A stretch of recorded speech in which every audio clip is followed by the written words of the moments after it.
रामकृष्ण हरी वारकरी बांधवांनो, पटलं का आता शरद पवार नेमकं काय म्हणत होते ते? शरद पवार हेच तर म्हणत होते ना की वारकरी संप्रदायामध्ये प्रतिगामी शक्तींनी शिरकाव केलेला आहे आणि जवळजवळ 60% लोकांचं प्रतिपादन हे प्रतिगामी शक्तींना बळ देणारं असतं. काय चुकीचं बोलले होते आणि काय झोंबलं? शरद पवारांनी वारकरी संप्रदायाला धर्मांध कधी म्हटलेलं नव्हतं किंवा हिंदू हा शब्दाचं उच्चारण सुद्धा त्यांच्याकडून झालेलं नव्हतं. पण तो बंडू तात्या आणि त्याचं ते छोटंसं पिल्लू तुषार भोसले, काय त्यांना मिरच्या झोंबल्या आणि त्यांची म्हणजे एवढी धडपड तडफड वाटली की शरद पवारांवर बोलताना अगदी त्यांनी म्हणजे सभ्यतेची अगदी नीच पातळी गाठून टाकली.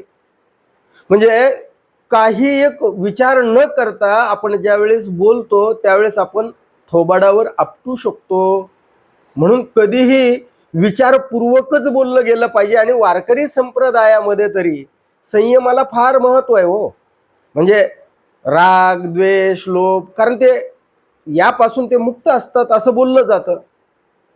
पण म्हणजे जे शब्द शरद पवार यांनी उच्चारले नव्हते ते शब्द बंडू तात्यांनी म्हणजे शरद पवारांचा धर्मांध शब्दाचा पक्षपात नावाखाली एक पत्र लिहिलं आणि ते त्यांचे जे छोटेसे जे काही आहेत ते तुषार भोसले त्यांनी ते पुन्हा समाज माध्यमामध्ये पोस्ट केलं होतं. म्हणजे यामध्ये बंडू तात्या म्हणत होते की या शरद पवारांनी अगदी पहिल्यापासून हिंदूंना धर्मांध म्हटलंय. आता शरद पवारांनी हिंदू ही शब्द वापरला नव्हता आणि धर्मांध शब्दही तो वारकरी संप्रदायाच्या संदर्भामध्ये वापरलेला नव्हता.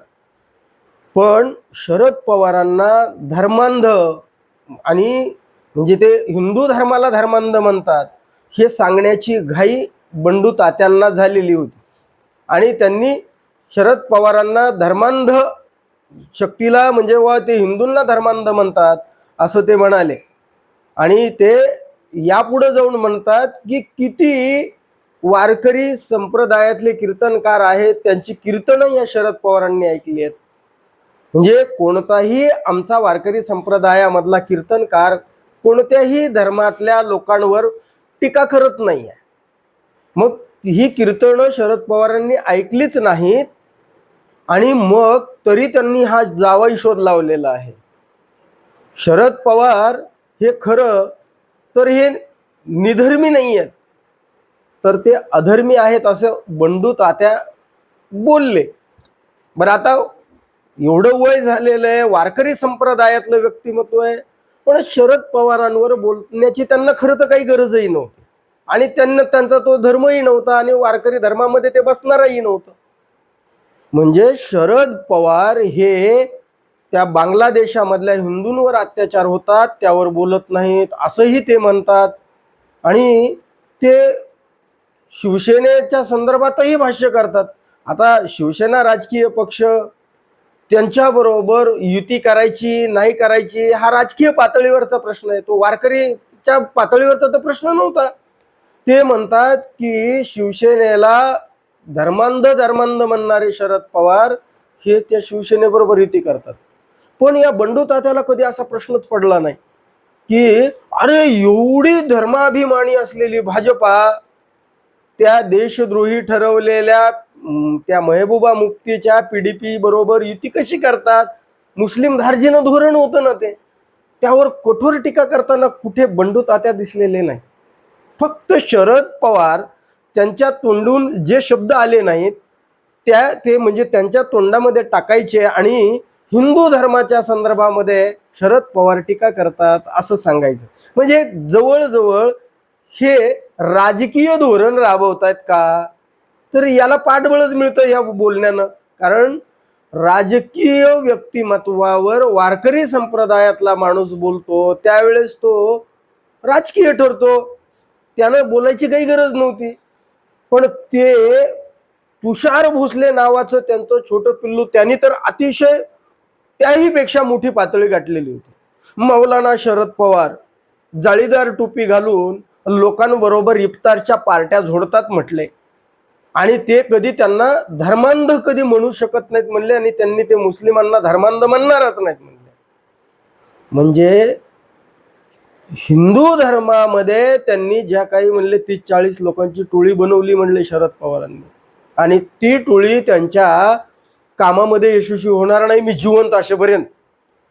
म्हणजे हिंदू धर्मावर शरद पवार यांच्या नावाचं संकट आलंय असं त्यांना म्हणायचं होतं. पण मग आता शरद पवार जे म्हणत होते ते आता पटलं असेल, आणि आता बंडू तात्यानं आणि ह्या तुषार भोसलेनं बोला की राव, आता काहीतरी बोला. तो पिस्तुल्या महाराज जो पिस्तूल काढतोय आणि ते स्टेटसला ठेवतोय, आणि तेच तर त्या 20 पैकी जे एक नाव दिलं होतं ते हे किशोर महाराज शिवणीकर यांचंही नाव या घुसखोरांमध्ये त्या विकास लवंडे यांनी दिलं होतं. ते शरद पवार काँग्रेस पक्षाचे जे प्रवक्ते आहेत, राष्ट्रवादी काँग्रेस पक्षाचे, त्यांनी या घुसखोरामध्ये हे नाव दिलं होतं. काय केलं, त्याचा प्रताप काय आहे त्या किशोर महाराज शिवणीकर यांचा? त्यांनी काय केलं तर त्यांनी जवळजवळ 5-5.5 कोटी रुपये लोकांकडनं सप्ताहाच्या नावाखाली गोळा केले. आणि कसे गोळा केले की ज्ञानेश्वर माऊलींच्या मूळ पादुका, तुकाराम महाराजांच्या मूळ पादुका आम्ही तुमच्या दर्शनासाठी घेऊन आलोत, आपण मोठं आध्यात्मिक कार्य उभं केलंय, या नावाखाली लोकांनी, हजारो लोकांनी रांगा लावून दर्शनं घेतली, आणि गोरगरीब 100 रुपये रोजानं काम करणाऱ्या लोकांनी सुद्धा आपल्या घामाचं कष्टाचं त्यांच्या पायावर आणून सोडलं. 5.5 कोटी रुपये गोळा केले यांनी.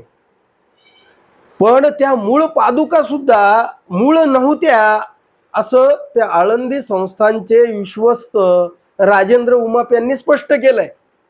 ज्ञानेश्वर माऊलींच्या पादुका या फक्त नगर प्रदक्षिणेसाठी बाहेर पडतात अथवा विठ्ठलाच्या भेटीसाठी बाहेर पडतात असं त्यांनी स्पष्ट केलं. म्हणजे लातूरकरांचा जो निधी गोळा केला तो त्यांना लोकांना फसवलंच का? तर काय म्हणता येईल याला, की त्या मूळ पादुका नव्हत्या असं जर आळंदीचं संस्थान सांगतं, तिथले विश्वस्त स्पष्ट करतात, मग हा 5-5.5 कोटीचा निधी गोळा केला, काय खर्च केला म्हणे 2-2.5 कोटी, आणि बाकीचे पैसे घेऊन महाराज पळाले म्हणे, आणि तेही अक्षरशः फरार झाले अशा पद्धतीच्या बातम्या आणि दिल्या कुणी, तर ते जे काही त्यांच्या बरोबरचे सोबती होते त्यांनीच पोलिसांकडे तक्रार केली आहे की महाराज पैसे घेऊन पळाले. बरं, पळाले तर पळाले, पण त्यांनी जे आपल्या विरोधामध्ये बोलतील त्यांच्यासाठी एक संदेश पण दिला. एक रिव्हॉल्वर काढले ना, असे थाटामध्ये ते रिव्हॉल्वर कमरेला लावतायत काय, ते असे दाखवतायत काय, काय दाखवायचंय? ज्ञानेश्वर माऊलींचा, तुकाराम महाराजांचा असा भक्त रिव्हॉल्वर काढून असं दाखवू शकतो का हो? आणि अशा लोकांना जागा आहे का? अहो, कळस म्हणजे या माणसानं त्याला महाराज का म्हणावं म्हणूच नाही, या माणसानं 1,40,00,000चं घर खरेदी केलं म्हणतात. म्हणजे जे 2-2.5 कोटी घेऊन पळाला आणि घर खरेदी केलं, आणि आता हिशोब द्यायला पुढे येत नाही म्हणे. म्हणजे रिव्हॉल्वर घेणारा, लोकांना लुबाडणारा, म्हणजे लोकांची आध्यात्मिकतेच्या नावाखाली मूळ पादुका म्हणून फसवणूक करणारा, आणि पुन्हा स्वतःची मालमत्ता खरेदी करणारा, अध्यात्मातला हा घुसखोरच, वारकरी संप्रदायातला ह्याला घुसखोर म्हणता येईल का? आता बंडू तात्या आणि ते तुषार भोसले शरद पवारांवर बोलण्याऐवजी आता त्यांनी या किशोर महाराज शिवणीकर त्याच्या संदर्भामध्ये आता थोडंसं बोला. तो घुसखोर आहे का? तो काय, आता तो म्हणतो जय श्रीराम म्हणेल, मी त्याच्यासाठी शेवटपर्यंत लढेल म्हणतोय, तो तुमचाच आहे, घुसखोरच आहे. आणि त्या 20 मधल्या यादीमधलाच एक सापडला ना पहिला घुसखोर. बोला की राव आता बंडू तात्या आणि तुषार भोसले आचार्य, काय म्हणतात तुम्हाला? थोडीशी बुद्धी तुमच्याकडे आहे, ती नसलेली असेल, बोला आता यावर. पहिला घुसखोर सापडलाय का? आणि शरद पवार म्हणत होते यामध्ये तथ्य होतं का? हे आता तुम्हाला पटलंय का? याविषयी तुमचं काय मत आहे? हे बंडू तात्या आणि तुषार भोसले जसे राजकीय भाष्य करतात, अगदी त्यांच्या तोंडाला फेस येतो त्या देवेंद्र फडणवीस किंवा ते त्यांची स्तुती करताना, भाजपाची स्तुती करताना, आता ते यावर काही बोलतील का? याविषयी तुमचं काय मत आहे? कमेंट करून जरूर सांगा. आणि हा व्हिडिओ जर आवडला तर लाईक आणि शेअर करायला विसरू नका. धन्यवाद. रामकृष्ण हरी.